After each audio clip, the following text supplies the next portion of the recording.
Ang ikaduhang package. Salamat sa nag-sponsor ani nga herbal. Daghan kayong salamat dianing ikaduhang package ni herbal. Amot na kaganiya. Ay salamat. Ora ni ka istorya wala lain. Kayong salamat sa nag-sponsor ani nga tambal. Labi na sa akong anak nga si Osang. Sa iyang Osang vlogs. Sa iyang mga amigo. Maroon niya kay kasulti. Ay salamat.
Sana tuluyan ng gumaling ang mama ko.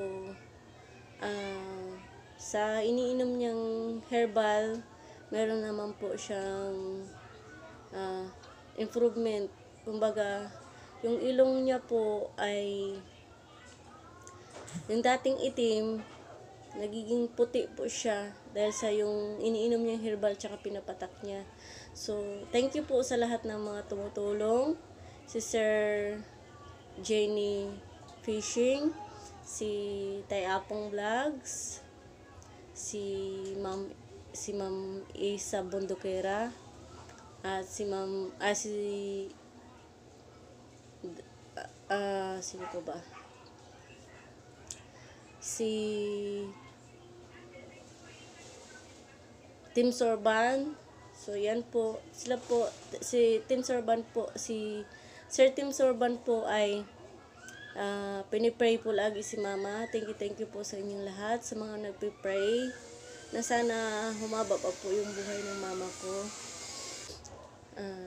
Ang mama ko po ay may sakit na cancer. Pero, sa madaling salita po ay kumbaga, buhay pa lang po siya. Buhay po siya na unti-unti na naagnas ang kanyang ilong, ang kanyang mukha. So, nag-start po siya nung year 2016. Nangitim lang po yung part niya dito sa kanyang ilong. Tapos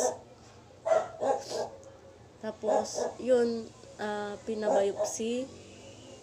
Nagka-result po ng carcinoma basal cancer. So yun, dahil sa biopsy yung sinugatan yung ilong niya, kinuhaan ng kunting laman. Hanggang ngayon, ayan na yung nangyari sa kanyang mukha. So yung sugat na yun sa pagkuha ng isang konting part lang, sinugatan siya, kinuhaan ng konting part. Hindi na po yun siya gumaling. At hanggang ngayon, ayan na po nangyari sa kanya. Unti-unti na po siyang naagnas. Awang-awa po ako tuwing kausap ko siya. Nakikita ko yung mukha niya, yung dating maganda niyang mukha. Na ngayon ay halos wala na, dahil kinain na po ito ngayon ng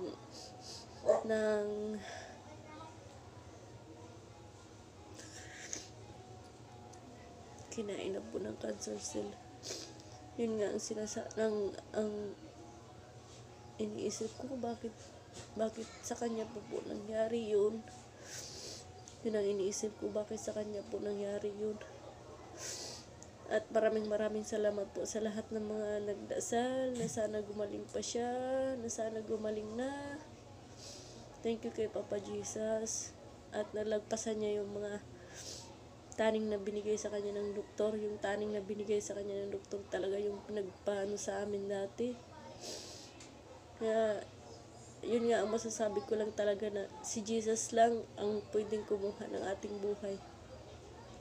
Kasi 'di ba,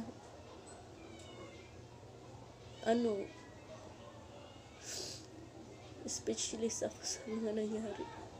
So, ayun po, si Jesus lang talaga. Thank you so much sa inyong lahat. Ayun po, maraming salamat. Ma'am Isa Bundukera, sa walang sawang pagsusupport sa akin dito sa mundo ng YouTube. Tay Apong Vlogs, Sir Jenny Fishing,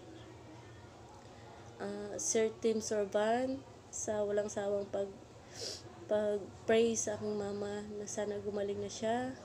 Salamat sa pag-pray. Salamat po sa inyong lahat. Thank you so much po. Ayan po, maraming salamat po sa inyong lahat. Bye-bye po.